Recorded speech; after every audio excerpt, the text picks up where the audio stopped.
Hello बच्चों, online classes में आपका स्वागत है।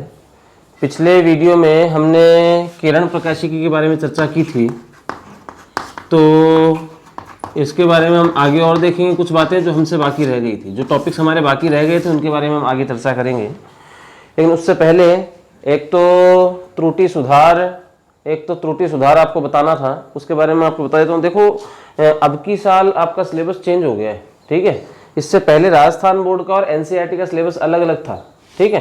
तो राजस्थान बोर्ड वाला जो सिलेबस है, इसके बारे में अगर अपन देखें तो देखिए, राजस्थान बोर्ड के सिलेबस में ये जो पार्ट है, किरण प्रकाशिकी, ये पार्ट संख्या 9 है।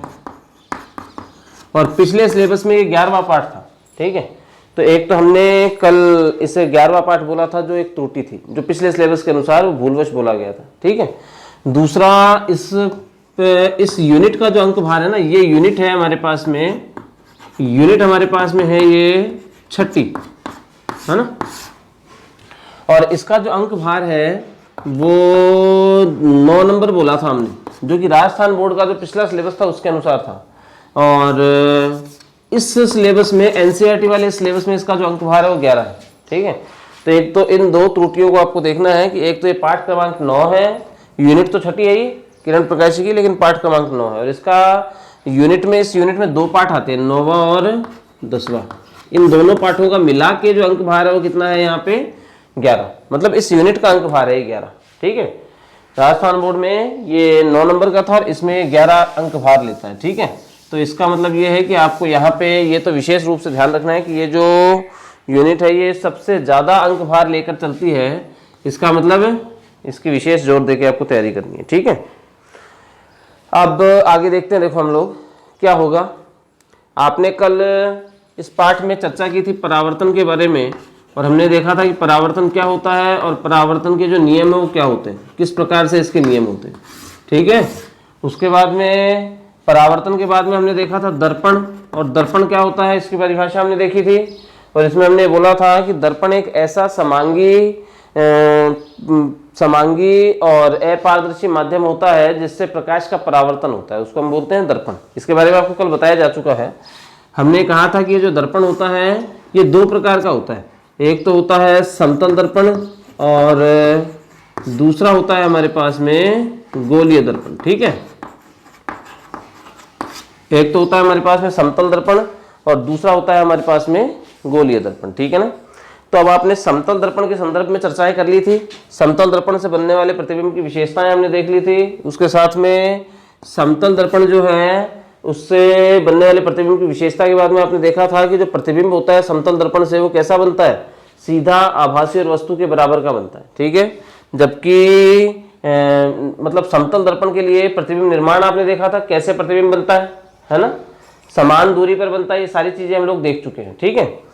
अब हमें देखना था गोलीय दर्पण के बारे में, ठीक है, कि गोलीय दर्पण वास्तव में क्या है और किस प्रकार से इससे परावर्तन होता है, ठीक है। गोलीय दर्पण की परिभाषा आपको कल बताई थी और साथ में गोलीय दर्पण से संबंधित कुछ महत्वपूर्ण परिभाषाएं आपको बताई थी, ठीक है ना। गोलीय दर्पण के 2 प्रकार होते हैं जो आपको कल बताए जा चुके हैं। एक तो होता है उत्तल दर्पण और एक होता है अवतल दर्पण। इन दोनों के प्रकार आपको बताए जा चुके हैं। अब हम चर्चा करते हैं आगे, ठीक है। गोलीय दर्पण के हमने बोला, दर्पण के बारे में हमने पढ़ा था, इसको 2 भागों में हमने विभाजित किया था, समतल दर्पण और गोलीय दर्पण। इसके अलावा ये जो गोलीय दर्पण था इसको हमने आगे 2 भागों में विभाजित कर दिया, एक तो होता है उत्तल दर्पण और एक होता है अवतल दर्पण, ठीक है। अब इसके बाद में आपने इस गोलीय दर्पण से संबंधित महत्वपूर्ण परिभाषाएं आपने देखी थी कि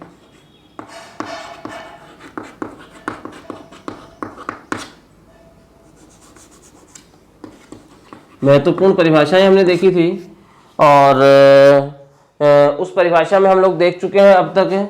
सबसे पहले हमने देखा था ध्रुव के बारे में। गोलीय दर्पण के लिए ध्रुव यानी पी से दर्शाते हैं इसको, जो कि आपको बताया था। फिर आपने देखा था वक्रता केंद्र, जिसको आपने दर्शाया था सी से। फिर वक्रता त्रिज्या, जिसको आपने कैपिटल आर से दर्शाया था। उसके बाद में फोकस के बारे में आपने देख लिया, इसको आपने कैपिटल एफ से दर्शाया था। और फोकस दूरी के बारे में आपने देख लिया। जिसको हमने स्मॉल एफ से दर्शाया था। ठीक है, आई मेरी बात समझ में? इन चीज़ों के बारे में हम लोग देख चुके हैं। गोलीय दर्पणों से संबंधित ये 5-6 परिभाषाएं हैं। ध्रुव, वक्रता केंद्र, वक्रता त्रिज्या, फोकस और फोकस दूरी, और साथ में एक मुख्य अक्ष। ये 6 परिभाषाएं आप लोग देख चुके थे। अब हमें आगे देखना है कि इसके आगे हम देखते हैं कि वास्तव में क्या होता है, कैसे होता है। इन परिभाषाओं को हम थोड़ा आगे बढ़ाएं और कुछ चीज़ें और देखते हैं। ठीक है, देखो हमने कुछ परिभाषाओं के बारे में देख लिया था। अब हम आगे देखने का प्रयास कर रहे हैं इसमें क्या होगा और किस प्रकार से होगा। देखिए,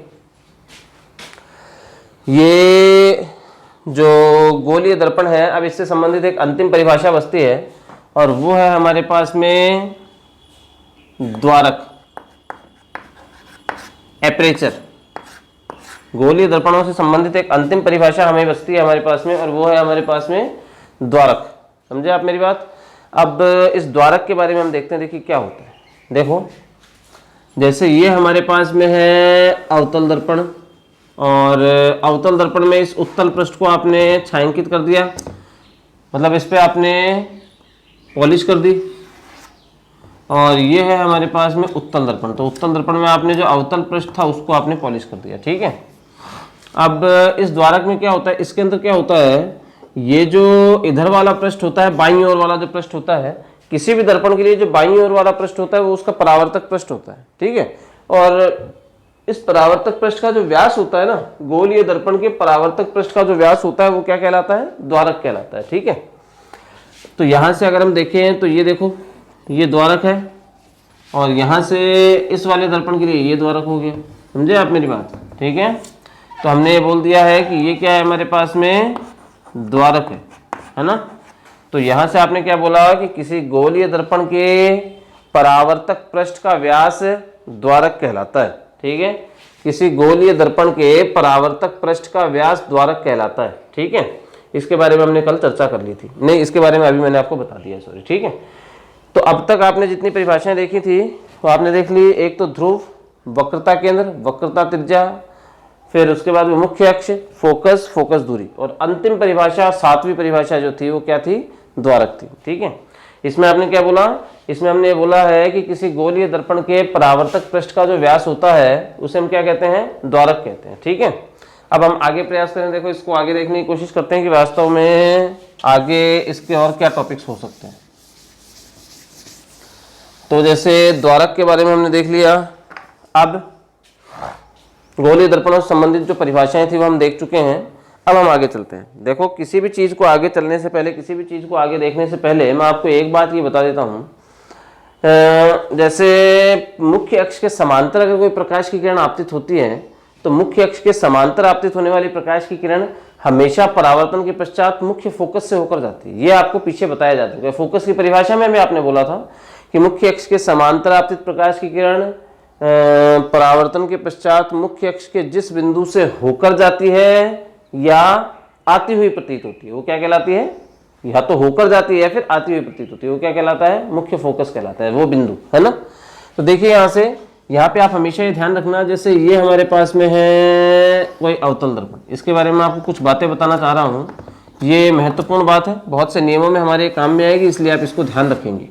ये हो गई मुख्य अक्ष, ये इस मुख्य अक्ष पे हो गया ध्रुव P, ये हो गया फोकस F, और ये हो गया वक्रता केंद्र C। ठीक है, समझे आप मेरी बात? अब हमने क्या बोला था कि ये मुख्य अक्ष के समांतर आपतित होने वाली प्रकाश की किरण है, और समांतर आपतित प्रकाश की किरण के परावर्तन के पश्चात किससे होकर जाएगी? फोकस से होकर जाएगी। ठीक है, अगर यही जो दर्पण है ये उत्तल दर्पण होता तब, तो उस परिस्थिति में देखिए क्या होता है हमारे पास में, ये हो गई जैसे इसकी मुख्य अक्ष, और ये हो गया इसका ध्रुव, ये हो गया फोकस F, और ये वक्रता केंद्र C। ये हमने मुख्य अक्ष के समांतर कोई प्रकाश की किरण आपतित की है जो परावर्तन के पश्चात कहाँ से आती हुई प्रतीत होगी हमें? जो परावर्तन के पश्चात कहाँ से आती हुई प्रतीत होगी? मुख्य फोकस से आती हुई प्रतीत होगी हमें। ठीक है, अब ये तो बात नहीं थी, ये मुद्दा नहीं था, ये विषय नहीं था। विषय वास्तव में जो मैं आपको बताना चाह रहा हूँ वो क्या है कि ये हमारे पास में बिंदु जहाँ पे प्रकाश की किरण आपतित हो रही है ना, यहाँ पे प्रकाश की किरण गिर रही है ना इस दर्पण पे, तो इसे हम बोलते हैं आपतन बिंदु। इस बिंदु को हम क्या बोलते हैं? आपतन बिंदु। ठीक है, और ये जो आपतन बिंदु है इसे हम बोलते हैं आपतन बिंदु। और ये जो आपतन बिंदु है इसको आप वक्रता केंद्र से मिलाइए, और ये जो मिलाने वाली रेखा होती है आपतन बिंदु को वक्रता केंद्र से मिलाने वाली रेखा है ना, ये आपतन बिंदु और इसको इस वक्रता केंद्र से मिलाने वाली जो रेखा होती है वो क्या कहलाती है, इसको हम बोलते हैं अभिलंब, जो आपने पीछे परिभाषा में पढ़ा था, ठीक है ना, इसको हम क्या बोलते हैं, अभिलंब, ठीक है, जो हमने पीछे परावर्तन की परिभाषा के साथ में देखा था ना, अभिलंब वो है, ठीक है। ऐसे यहाँ पे ये आपतन बिंदु है, इस आपतन बिंदु को वक्रता केंद्र से मिलाती हुई एक रेखा खींच दी हमने, तो ये रेखा क्या हो गई हमारे पास में, अभिलंब होगी, ठीक है ना, ये रेखा क्या हो जाएगी हमारे पास में, अभिलंब हो जाएगी, ठीक है। ये हमारे काम में आएगी आगे बात, और बहुत इंपॉर्टेंट बात है, इसलिए मैं आपको बार बार ये बोल रहा हूँ कि इस बात को आप ध्यान रखेंगे हमेशा कि वक्रता केंद्र जो होता है उसको आपतन बिंदु से मिलाने वाली जो रेखा है वो क्या कहलाती है, अभिलंब कहलाती है, ठीक है ना। वक्रता केंद्र को आपतन बिंदु से मिलाने वाली रेखा क्या कहलाती है, अभिलंब कहलाती है, ठीक है। अब आगे देखते हैं, देखो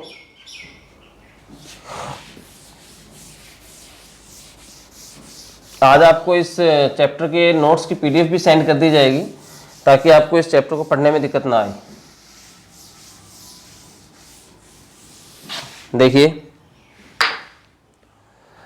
अब तक आपने गोलीय दर्पण जो है उनसे संबंधित गोलीय दर्पण की परिभाषा और इससे संबंधित जो महत्वपूर्ण परिभाषाएं थी वो देखी थी, और एक ये बिंदु हमने देखा था कि वक्रता केंद्र जो होता है उसको आपतन बिंदु से मिलाने वाली रेखा अभिलंब होती है, ठीक है। अब हम आगे देखते हैं, इसके आगे वाला टॉपिक जो है उस पर हम विचार करते हैं, देखो क्या होगा और किस प्रकार से होगा वास्तव में। अब हमें देखना है गोलीय दर्पण से प्रतिबिंब निर्माण के नियम, गोलीय दर्पण से प्रतिबिंब, गोलीय दर्पण से प्रतिबिंब निर्माण के नियम, गोलीय दर्पण से प्रतिबिंब निर्माण के नियम, ये हमें देखने हैं और ये काम में बहुत आएंगे हमारे। बहुत से डेरिवेशंस में जो चित्र बनते हैं ना, किरण चित्र बनते हैं, अपवर्तन परावर्तन के लिए जो किरण चित्र बनते हैं, परावर्तन के लिए सॉरी, वहां पे ये हमारे काम में आएंगे बहुत ज्यादा। देखो एक बात ये ध्यान रखिए, जैसे ये हमारे पास में है कोई गोलीय दर्पण, और इस गोलीय दर्पण के लिए ये हमारे पास में हमने इस पे कर दी पॉलिश, ये हो गई इसकी मुख्य अक्ष, ये हो गया इसका ध्रुव P, ये हो गया फोकस F, और ये हो गया वक्रता केंद्र C। तो कितने बिंदु हुए इस पे, 3 बिंदु हो गए, एक तो P, एक F और एक C। तीनों के लिए एक एक नियम होता है और टोटल मिला के 3 नियम हो जाएंगे। हाँ इतना जरूर आपको ध्यान रखना है कि जो F है ना फोकस, इसके लिए जो नियम है वो उल्टे और सीधे हो जाते हैं, मतलब एक ही नियम को आपने 2 रूपों में विभाजित कर दिया, उल्टा और सीधा 2 भागों में विभाजित हो जाता है, ठीक है। तो यहां से अगर अपन देखें गोलीय दर्पण से संबंधित प्रतिबिंब निर्माण के हम नियम देख रहे थे, हमने बोले 3 बिंदु होते हैं, एक तो है मुख्य अक्ष पे 3 बिंदु है, एक तो P ध्रुव, एक है F और एक है C, ठीक है। अब हमें आगे देखना है इसके बारे में कि भाई क्या होगा और किस रूप में होगा, है ना। इन तीनों से संबंधित एक एक नियम होता है, टोटल मिला के 3 नियम होंगे। बस इतना ध्यान रखना है कि फोकस वाला जो नियम होता है उसको 2 भागों में विभाजित हमने ही कर दिया है ना, 2 रूपों में हमारी सुविधाओं के हिसाब से हमने लिख दिया है, बाकी नियम एक ही है, उल्टा कर दिया सीधा कर दिया, उल्टा और सीधा 2 रूपों में आपने बता दिया उसको। देखो पहला नियम फोकस से संबंधित नियम है, पहला नियम देखो, जैसे ये हमारे पास में है कोई अवतल दर्पण हो गया जो कि एक गोलीय दर्पण होता है, और ये इस गोलीय दर्पण के लिए हो गई मुख्य अक्ष, ये हो गया हमारे पास में ध्रुव P, ये हो गया मुख्य फोकस F और ये हो गया वक्रता केंद्र C। और जैसे यही नियम हम लोग देखें किसी एक उत्तल दर्पण के लिए, तो देखो हमारे पास में क्या होगा, जैसे ये हमारे पास में है एक उत्तल दर्पण और ये इस उत्तल दर्पण के लिए क्या है हमारे पास में मुख्य अक्ष, ये इस पे हो गया ध्रुव P, ये F हो गया और ये हो गया हमारे पास में C, ठीक है। अब यहाँ से देखो नियम क्या होता है, ये कोई प्रकाश की किरण है जो कि मुख्य अक्ष के समांतर आपतित हो रही है, और पहला नियम हमें ये बोलता है, फोकस वाला जो नियम है वो हमें बोलता है कि मुख्य अक्ष के समांतर आपतित प्रकाश की किरण, मुख्य अक्ष के समांतर आपतित प्रकाश की किरण परावर्तन के पश्चात मुख्य फोकस से होकर जाती है या आती हुई प्रतीत होती है, ठीक है ना। मुख्य अक्ष के समांतर आपतित प्रकाश की किरण परावर्तन के पश्चात मुख्य अक्ष के समांतर आपतित प्रकाश की किरण परावर्तन के पश्चात मुख्य फोकस से होकर जाती है या आती हुई प्रतीत होती है। ठीक है, समझे आप मेरी बात? ये था हमारे पास में इसके बारे में। ठीक है, तो ये मुख्य अक्ष के समांतर आपतित हो रही है प्रकाश की किरण, और समांतर आपतित ये जो प्रकाश की किरण है ये परावर्तन के पश्चात कहाँ से चली गई? मुख्य फोकस से चली गई। ठीक है, ऐसे ही ये भी एक प्रकाश की किरण है जो कि मुख्य अक्ष के समांतर आपतित हो रही है ना, और परावर्तन के पश्चात ये कहाँ से आती हुई प्रतीत होती है? मुख्य फोकस से आती हुई प्रतीत हो रही है इसके अंदर। ठीक है, तो उत्तल और अवतल दोनों दर्पणों के लिए आपने, दोनों प्रकार के गोलीय दर्पणों के लिए आपने ये नियम देख लिया। और इसमें हमने क्या बोला है कि मुख्य अक्ष के अगर समांतर कोई प्रकाश की किरण आपतित होगी, पहला नियम है ये, मुख्य अक्ष के समांतर आपतित प्रकाश की किरण परावर्तन के पश्चात मुख्य फोकस से होकर जाती है या फिर आती हुई प्रतीत होती है। देखो अवतल दर्पण में तो ये मुख्य फोकस से होकर जाती है और उत्तल दर्पण में आती हुई प्रतीत होती है। ठीक है ना, ये पहला नियम था। इसको उल्टे और सीधे दो भागों में विभाजित कर सकते हो। ये जो है ना, इसी का उल्टा बोल दो आप, इसी नियम का दूसरा भाग हो जाएगा। ठीक है, कैसे? देखो आपने क्या बोला है कि अगर ये परावर्तन से पहले मुख्य अक्ष के समांतर है, हमने बोला है कि अगर ये परावर्तन से पहले मुख्य अक्ष के समांतर है तो परावर्तन के बाद में कहां से जाएगी?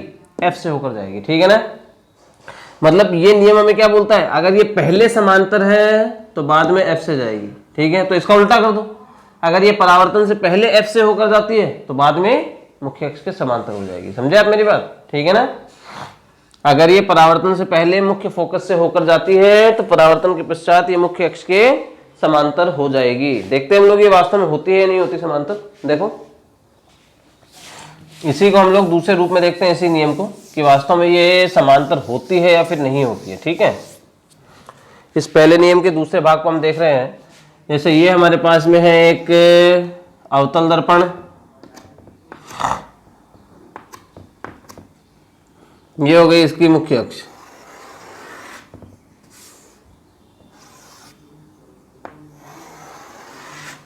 और ये हो गया हमारे पास में ध्रुव P, ये हो गया फोकस F, और ये हो गया हमारे पास में C, और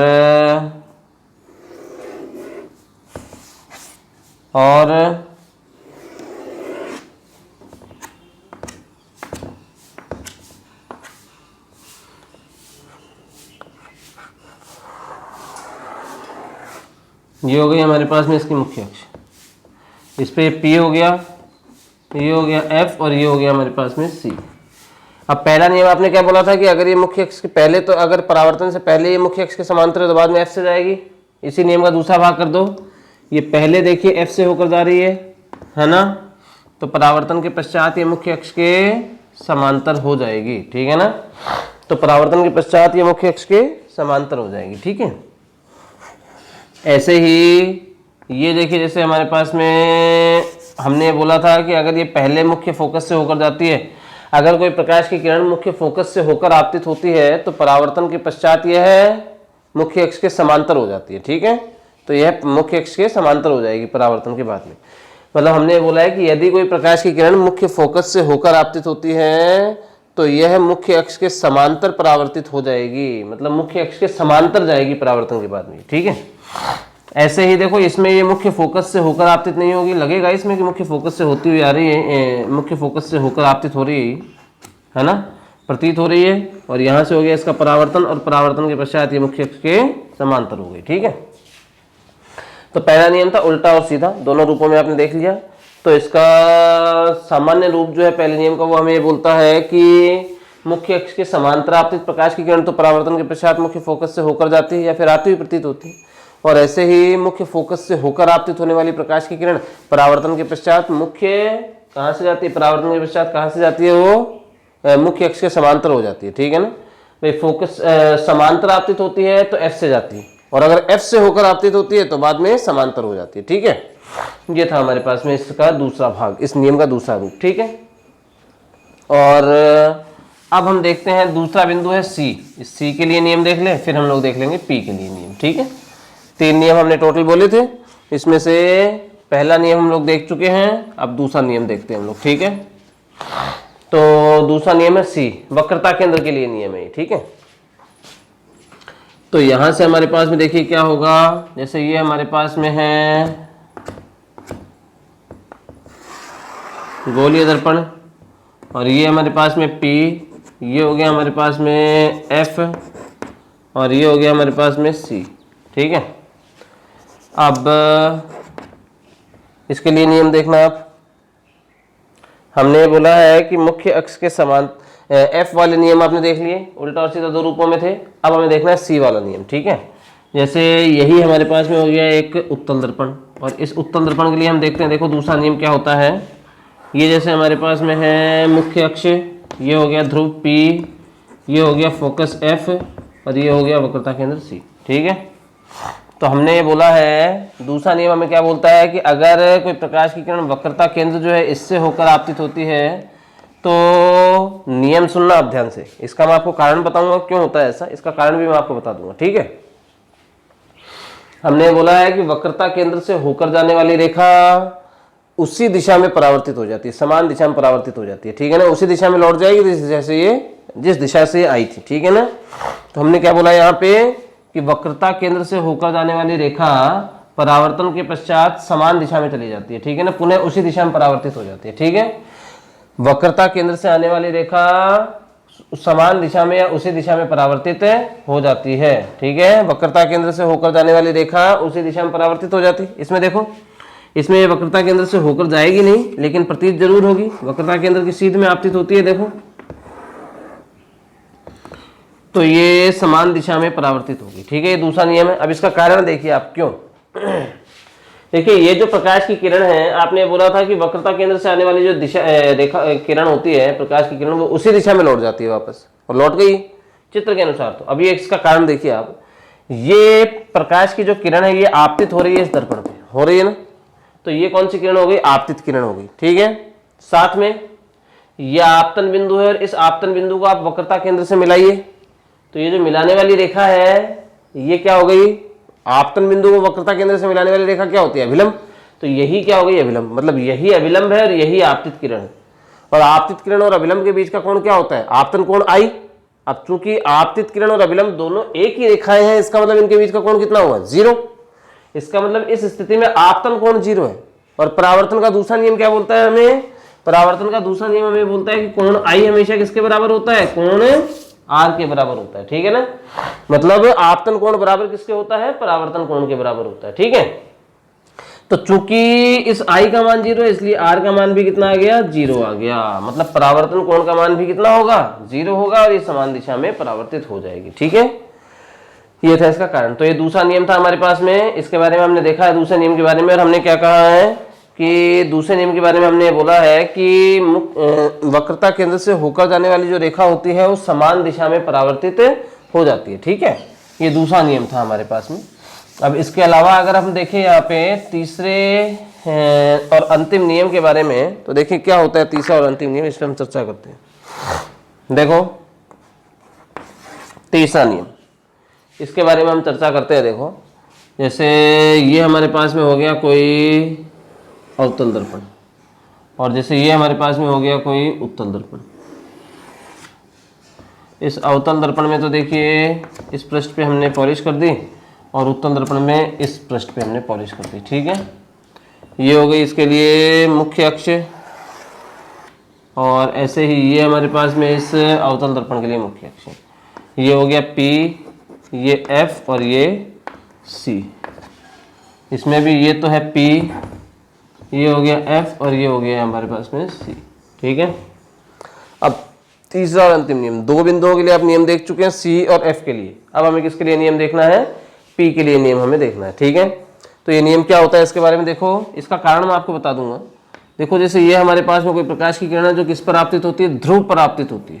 ठीक है, ध्रुव पर आपतित होने वाली जो प्रकाश की किरण है वो समान कोण पर परावर्तित हो जाती है, मतलब जितने कोण पर आपतित हुई थी उतने ही कोण पर परावर्तित हो जाती है। ठीक है, ध्रुव पर आपतित होने वाली प्रकाश की किरण समान कोण पर परावर्तित हो जाती है, मतलब अगर ये यहाँ पे थीटा कोण पर आपतित हुई थी तो इतने ही कोण पर ये परावर्तित हो जाएगी, समान कोण पर परावर्तित हो जाती है। क्यों होती है इसका मैं कारण आपको बता दूंगा अभी। ये कोई प्रकाश की किरण जो किस पे आपतित हो रही है, ध्रुव पर आपतित हो रही है और ये ध्रुव पर आपतित होने वाली जो प्रकाश की किरण है ये समान कोण पे परावर्तित हो गई। देखो ये थीटा और ये भी थीटा, है ना। अब इसका कारण देखना क्या होता है। ये हमारे पास में कौन सी किरण हो गई, आपतित किरण हो गई, ठीक है। और साथ में ये आपतन बिंदु है, तो इस आपतन बिंदु को इस वक्रता केंद्र से मिलाने वाली रेखा क्या होती है, अभिलंब। तो ये रेखा क्या हो गई हमारे पास में, अभिलंब हो गई, ठीक है। अब यहां से अगर अपन देखें तो इस आपतित किरण और अभिलंब के बीच का जो कोण होता है वो क्या होता है, आई, आपतन कोण। और ऐसे ही इस परावर्तित किरण और अभिलंब के बीच का कोण क्या हो गया, आर, अपवर्तन परावर्तन कोण। और दोनों कोण बराबर होते हैं। परावर्तन के द्वितीय नियम के अनुसार आपतन कोण हमेशा किसके बराबर होता है, परावर्तन कोण के बराबर होता है। तो इसका मतलब ये कहा जा सकता है, दूसरा नियम आपने लगा दिया, आई और आर दोनों बराबर है, तो इसलिए दोनों कोण बराबर होते हैं। तो इसलिए हम ये क्या कह सकते हैं कि ध्रुव पर आपतित होने वाली प्रकाश की किरण समान कोण पर परावर्तित हो जाती है, ठीक है। ध्रुव पर आपतित प्रकाश की किरण समान कोण पर परावर्तित हो जाती है, ठीक है। 3 नियम थे। पहला नियम आपने देखा F के लिए, तो उसमें आपने बोला F वाला जो नियम था उसमें आपने क्या बोला था, उसमें हमने बोला है कि मुख्य अक्ष के समांतर कोई प्रकाश की किरण आपतित होती है तो वो परावर्तन के पश्चात मुख्य फोकस से होकर जाती है। दूसरा उसी का आपने क्या भाग बोला था कि अगर फोकस से होकर कोई प्रकाश की किरण आपतित होती है तो परावर्तन के पश्चात मुख्य अक्ष के समांतर हो जाती है। पहला नियम था ये। दूसरा है C वाला, वो हमने क्या बोला है कि वक्रता केंद्र से होकर जाने वाली जो रेखा होती है वो समान दिशा में परावर्तित हो जाती है। और तीसरा और अंतिम था P वाला, और उसमें हमने क्या बोला था कि ध्रुव पर आपतित प्रकाश की किरण समान कोण पर परावर्तित हो जाती है। इनके कारण मैंने आपको बता दिए हैं। ये था हमारे पास में गोलीय दर्पण से प्रतिबिंब निर्माण के नियम, ठीक है ना। ये हमारे पास में क्या था, गोलीय दर्पण से प्रतिबिंब निर्माण के नियम, ठीक है। आपको देखो एक बात ये ध्यान रखना, अभी हम लोग हालांकि प्रतिबिंब का निर्माण भी पढ़ेंगे, है ना, गोलीय दर्पण से प्रतिबिंब निर्माण भी हम पढ़ेंगे, लेकिन आपको एक बात ध्यान रखनी, 3 बिंदु थे, एक तो था P, एक F और एक C। सामान्यतया हम लोग कौन से बिंदु का उपयोग करते हैं, P और F का उपयोग करेंगे प्रतिबिंब निर्माण के लिए। आप तीनों में से किसी भी नियम का उपयोग कर सकते हो, लेकिन हम लोग सामान्यतः कौन से नियम का उपयोग करेंगे, P और F का उपयोग करेंगे, ठीक है ना। हम लोग सामान्यतः P और F का उपयोग करेंगे। इसका कारण कोई विशेष कारण नहीं है, बस इससे सरल हो जाएगा थोड़ा सा, ठीक है ना, इससे थोड़ा आसान बन जाता है ये फॉर्मेट, ठीक है। तो यहां से अगर अपन देखें, अब हमें देखना है गोलीय दर्पण से प्रतिबिंब निर्माण, गोलीय दर्पण से प्रतिबिंब निर्माण।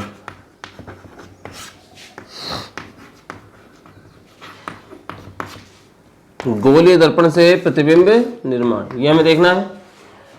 अब हम आगे देखते हैं। देखो इस प्रतिबिंब निर्माण के बारे में अगर आप देख रहे हो तो आप चूंकि गोलीय दर्पण से प्रतिबिंब का निर्माण आपको पढ़ना है, और गोलीय दर्पण कितने प्रकार का होता है, 2 प्रकार का, एक तो अवतल और एक उत्तल।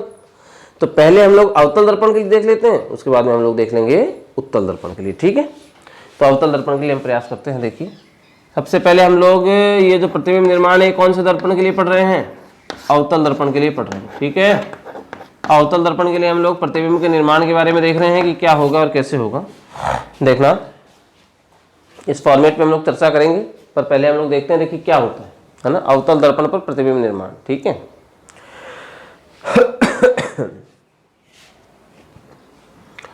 हमारे पास में क्या है इसके बारे में हम चर्चा करते हैं, ठीक है। अवतल दर्पण के लिए हम लोग देख रहे हैं प्रतिबिंब निर्माण, हम देख रहे थे प्रतिबिंब का बनना, हम देख रहे थे कि गोलीय दर्पण से प्रतिबिंब बनता कैसे, लेकिन हमें सबसे पहले किसके लिए देखना है, गोलीय दर्पण के कौन से प्रकार के लिए, अवतल दर्पण के लिए। सबसे पहले हम लोग अवतल दर्पण के लिए प्रतिबिंब बनाकर देखेंगे कि वास्तव में प्रतिबिंब बनता कैसे है ना। तो इसके लिए मैं आपको एक रूपरेखा बता देता हूँ, एक नॉर्मल सा फॉर्मेट है वो बता देता हूँ, उसके बाद में मैं आपको एक टेबल बता दूंगा ताकि याद रह जाए आपको, है ना, याद रखने का फॉर्मेट। फिर मैं आपको प्रतिबिंब बना के बता दूंगा, बना के ही बता दूंगा, सत्यापित हम कर लेंगे इनको।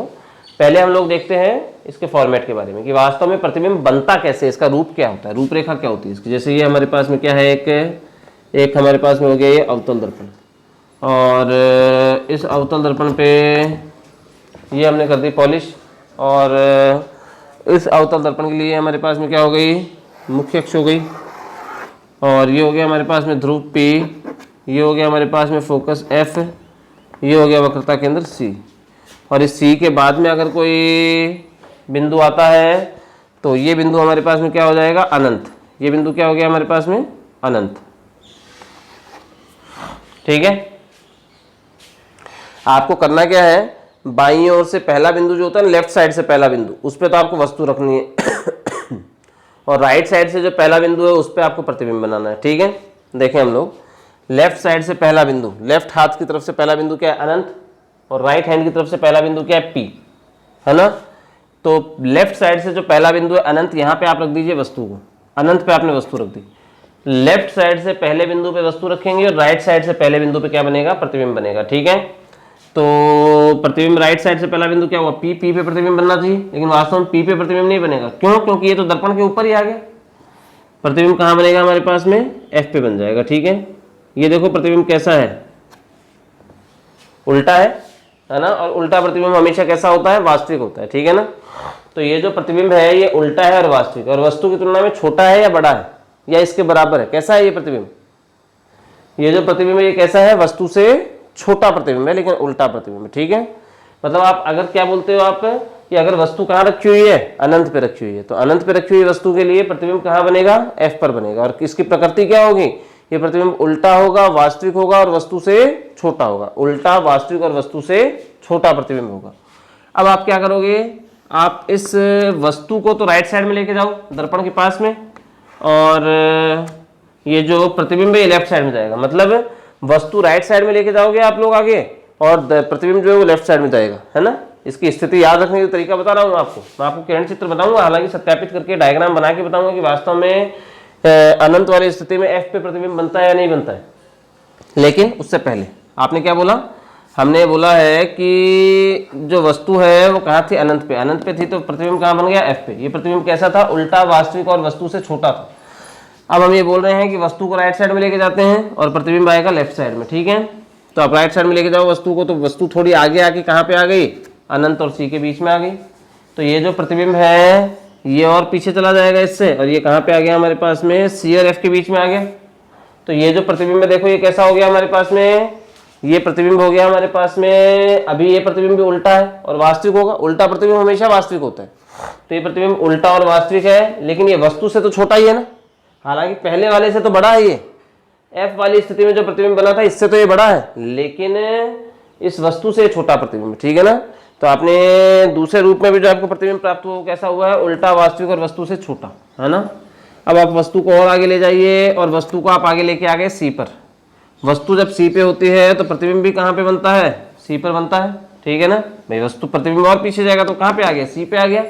ये प्रतिबिंब उल्टा होगा, वास्तविक होगा और वस्तु के बराबर का होगा। ठीक है ना, ये प्रतिबिंब कैसा होता है, उल्टा, वास्तविक और वस्तु के बराबर होता है। ठीक है, अब आगे देखें, आप वस्तु को और थोड़ा आगे लेके जाइए, और थोड़ा आगे लेके गए तो आपने वस्तु कहाँ लेके आ गए, सी और एफ के बीच में।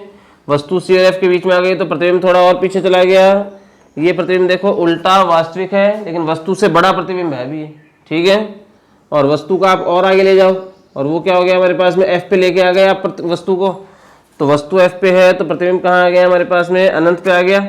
लेकिन ये जो प्रतिबिंब है ये कैसा है, उल्टा है, वास्तविक है और वस्तु से बड़ा प्रतिबिंब प्राप्त हो रहा है। ठीक है ना, ये वस्तु एफ पे है तो प्रतिबिंब कहाँ आ गया, अनंत पे आ गया। ये प्रतिबिंब कैसा होगा, उल्टा, वास्तविक और वस्तु से बड़ा प्रतिबिंब होगा। ठीक है, अब मान लीजिए आप वस्तु को और आगे लेके जाते हो, एफ और पी के बीच में लेके आ गए। कहाँ लेके आ गए आप, एफ और पी के बीच में। तो यदि वस्तु को एफ और पी के मध्य रखा जाएगा तब, अब देखो लेफ्ट साइड में तो ऐसा कोई बिंदु बचा नहीं है जहां पे प्रतिबिंब बन सकता हो भाई, इसके पीछे लेफ्ट साइड में तो इधर इस तरफ तो कोई बिंदु है ही नहीं ना जहां पे प्रतिबिंब बन सकता हो। तो अब प्रतिबिंब कहां बनेगा, राइट साइड में बनेगा। ठीक है, और ये जो प्रतिबिंब है ये प्रतिबिंब होता है हमारे पास में सीधा और आभासी। सीधा प्रतिबिंब हमेशा आभासी होता है। ठीक है, ठीक है ना, ये सीधा प्रतिबिंब हमेशा कैसा होता है, आभासी होता है। तो ये प्रतिबिंब कैसा है हमारे पास में, सीधा और आभासी प्रतिबिंब है। ठीक है, समझे आप मेरी बात को, मतलब आप ये बोल सकते हो देखो इससे कितनी स्थिति में प्रतिबिंब बन गया, अवतल दर्पण से प्रतिबिंब का निर्माण कितनी स्थिति में हुआ है, 1 2 3 4 5 और 6 स्थितियों में प्रतिबिंब का निर्माण हुआ है। उनमें से इन 5 स्थितियों में प्रतिबिंब कैसा बना है, उल्टा और वास्तविक प्रतिबिंब बना है। ठीक है ना, लेकिन इस केवल एक स्थिति में प्रतिबिंब कैसा मिला है, सीधा और आभासी प्रतिबिंब आपको मिला है। ठीक है ना, समझे आप मेरी बात, इस एक स्थिति में सीधा और आभासी प्रतिबिंब हमें मिला है, बाकी 5 स्थिति में हमें प्रतिबिंब कैसा मिलता है, उल्टा और वास्तविक प्रतिबिंब मिलता है। ठीक है, तो हमने अब तक देखा है कि अवतल दर्पण के लिए प्रतिबिंब निर्माण जो आप करते हैं वो 6 स्थितियों में प्रतिबिंब का निर्माण हो सकता है। उनमें से 5 स्थितियों में प्रतिबिंब कैसा मिलता है, उल्टा और वास्तविक, और एक स्थिति में प्रतिबिंब कैसा मिलता है, सीधा और आभासी। ठीक है, ये आभासी प्रतिबिंब हमेशा वस्तु से बड़ा ही होगा, क्योंकि एक ही स्थिति में आभासी प्रतिबिंब मिलता है और वो केवल वस्तु से बड़ा ही मिलता है। अगर आप बोलो कि एक अवतल दर्पण से आपको वस्तु से छोटा आभासी प्रतिबिंब प्राप्त करना है तो वो संभव नहीं है। अगर आप ये बोलो कि अवतल दर्पण से आपको वस्तु के बराबर का आभासी प्रतिबिंब प्राप्त करना है तो वो भी संभव नहीं है। यहाँ पे केवल और केवल वस्तु से बड़ा आभासी प्रतिबिंब भी मिल सकता है। ठीक है, समझ गए आप मेरी बात? तो देखें इसके बारे में, देखो हम लोग क्या होता है, किस रूप में होता है, ये था। अब इसमें हम देखते हैं, देखो वस्तु की स्थिति, अब मैं आपको टेबल बता देता हूँ। वस्तु की स्थिति, दूसरा है हमारे पास में जैसे प्रतिबिंब की स्थिति, प्रतिबिंब की स्थिति, और तीसरा है हमारे पास में ये जो प्रतिबिंब है इसकी प्रकृति, प्रकृति व आकार। समझ रहे हैं आप मेरी बात को? तो देखो स्थिति हम लोग देखें। सबसे पहले स्थिति कहाँ आ गई हमारे पास में, वस्तु की स्थिति हमने कहाँ ली थी, सॉरी अनंत पे ली थी ना वस्तु की स्थिति। तो वस्तु सबसे पहले कहाँ पे आ गई, अनंत पे। तो वस्तु अनंत पे थी तो प्रतिबिंब कहाँ पे बना था, F पर बना था। ठीक है, और ये प्रतिबिंब हमारे पास में क्या था, कैसा था ये प्रतिबिंब हमारे पास में, उल्टा, वास्तविक और वस्तु से छोटा। ठीक है, उल्टा, वास्तविक और वस्तु से छोटा प्रतिबिंब है। ठीक है, अब वस्तु को आगे ले गए अनंत व C के मध्य। तो अनंत और C के मध्य अगर वस्तु को लेके आ गए तो जो प्रतिबिंब है F से पीछे आ गया, कहाँ गया, C व F के मध्य आ गया। ठीक है, अब अभी भी ये प्रतिबिंब कैसा बना हमें, उल्टा, वास्तविक और वस्तु से छोटा प्रतिबिंब मिला। ठीक है, वस्तु कहाँ आ गई, अभी C पर आ गई। वस्तु को हम कहाँ लेके आ गए, C पर। तो प्रतिबिंब भी कहाँ पे मिला है हमें, C पर मिल गया। ये प्रतिबिंब उल्टा है, वास्तविक है, लेकिन वस्तु के बराबर का है ये प्रतिबिंब, छोटा नहीं है ये। ठीक है, और वस्तु को आप और थोड़ा आगे ले गए, चले गए कहाँ पे, अनंत और C और F के बीच में, C व F के मध्य। ठीक है, तो C व F के मध्य अगर वस्तु होती है तो प्रतिबिंब जो है वो देखो और पीछे चला गया था। तो कहाँ पे, C तक तो आ गया था, C से और पीछे लेके जाओ, कहाँ पे आ गया, अनंत व C के मध्य आ गया प्रतिबिंब। ठीक है ना, तो अभी जो प्रतिबिंब है वो कहाँ पे आ गया, अनंत व C के मध्य। ठीक है, अब ये जो प्रतिबिंब है कैसा है, उल्टा है, वास्तविक है और वस्तु से, देखो ये वाला प्रतिबिंब उल्टा, वास्तविक और वस्तु से बड़ा प्रतिबिंब है, आवर्धित भी बोल सकते हो आप इसको। ठीक है ना, अब जो प्रतिबिंब है वो वस्तु है, आप C व F के मध्य ले आए थे, यहाँ तक ले आए थे। अब और आगे ले जाइए F पर, है ना। तो जब वस्तु F पे आ गई तो प्रतिबिंब कहाँ पे आ गया हमारे पास में, अनंत पर आ गया। ठीक है ना, देखो अनंत व C के मध्य तक, अनंत व C के मध्य तक तो आप प्रतिबिंब यहाँ तक तो ले आए थे। अब इससे पीछे जाएगा तो कहाँ पे आ गया, अनंत पे आ गया ये। ठीक है ना, ये प्रतिबिंब भी उल्टा है, वास्तविक है और वस्तु से बड़ा प्रतिबिंब है। ठीक है ना। और अंतिम स्थिति है, वस्तु कहाँ रख रखी है आपने, F व P के मध्य, ये वस्तु की स्थिति है। तो प्रतिबिंब कहाँ बनता है, दर्पण के पीछे, है ना। तो प्रतिबिंब बन गया हमारे पास में दर्पण के पीछे। ठीक है, और ये प्रतिबिंब कैसा है, देखो सीधा है, और सीधा प्रतिबिंब हमेशा कैसा होता है, आभासी। तो ये प्रतिबिंब है हमारे पास में सीधा, आभासी